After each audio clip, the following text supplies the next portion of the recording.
ቀደም ሲል በነበረው ዜናዬ የድምጻዊ አንዱዓለም ጎሳ ባለቤት ማረፏን ገልጬላችሁ ነበር። አሁን ደግሞ አዲስ መረጃ አለ። ከዛ በፊት ግን ባለቤቱ ከመሞቷ ከአንድ ቀን በፊት ቲክቶክ ላይ ይህንን ቪዲዮ ለቃ ነበር።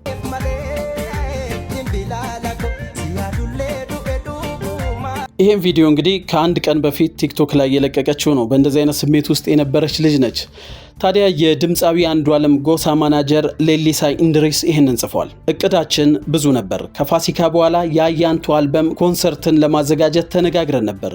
ስኬታችን በእንደዚህ አይነት ነገር መስመሩን ይቀይራል ብዬ አስቤ አላውቅም። ይህ የሐዘን መርዶ ብቻ አይደለም፣ ልቤ ተሰብሯል። የምለው የምሆነው ጠፋኝ።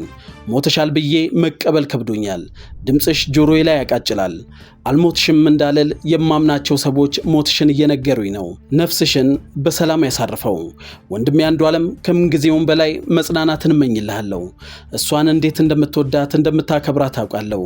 እንደሷ አይነት ሰው ካጠገብ ማጣት ከባድ ነው። ይህንን ከባድ ጊዜ በጥንካሬ እንድታልፈው ፈጣሪ ጥንካሬ ይስጥ። ለወዳጅ ዘመዶች መጽናናትን እመኛለሁ።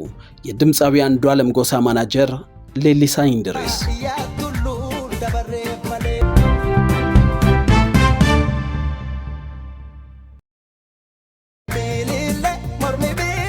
የድምጻዊ አንዱዓለም ጎሳ ሚስት ቀነኒሳ አዱኛ በድንገት ሕይወቷ አልፏል። ስለ አሟሟቷ ፖሊስ በማጣራት ላይ ይገኛል። በጣም ያሳዝናል። በዚህ ዕድሜ ላይ ሞት። ነፍስ ይማር፣ ለቤተሰቦቿም መጽናናትን ይስጥልን።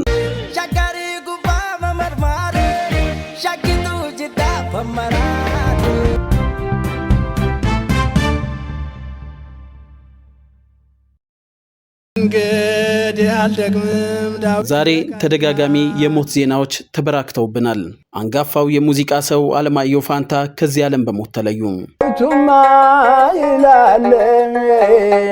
አንጋፋው ድምጻዊ፣ የግጥምና ዜማ ደራሲ፣ ማሲንቆና ዋሽንት ተጫዋች፣ ክራርና በገና ደርዳሪ፣ የኢትዮጵያ የባህል ሙዚቃ መምህር የሆኑት አለማየሁ ፋንታ በሕክምና ሲረዱ ቆይተው መጋቢት 1 ቀን 2017 ዓ.ም ከዚህ ዓለም በሞት ተለይተዋል። ጌታችን ከዚያ አደረስከን።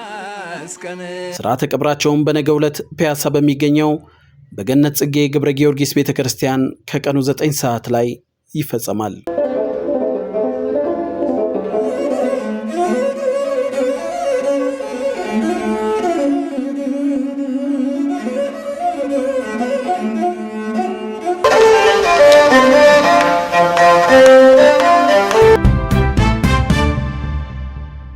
የዳጉ ማህበራዊ ሚዲያ ስፖርት አዘጋጅ ኑር ሁሴን አሊ ለመደበኛው የዘገባ ስራ ወደ ሰበታ ለጨዋታ ሲጓዙ አዋሽ አርባ አካባቢ ባጋጠመ ከባድ መኪና አደጋ ህይወቱ አልፏል። የኢትዮጵያ ስፖርት በተለይም በከፍተኛ ሊግ የኢትዮጵያ እግር ኳስ ዘገባ ከፍተኛ ስራ እየሰራ የነበረና በአፋር እግር ኳስ እድገት ላይ የራሱን ትልቅ ድርሻ ሲወጣ የነበረው ኑር ሁሴን አሊ ለስራ እንደወጣ በአሳዛኝ መልኩ ህይወቱ አልፏል። የኢትዮጵያ ስፖርት ከታችኛው ሊግ ታላቅ ስራ እየሰራ የነበረው ጋዜጠኛ ኑር ሁሴን አሊ ድንገተኛ ሞት የተሰማን ሐዘን እጅጉን ከባድ ነው። ለቤተሰቡ መጽናናት እንመኛለን።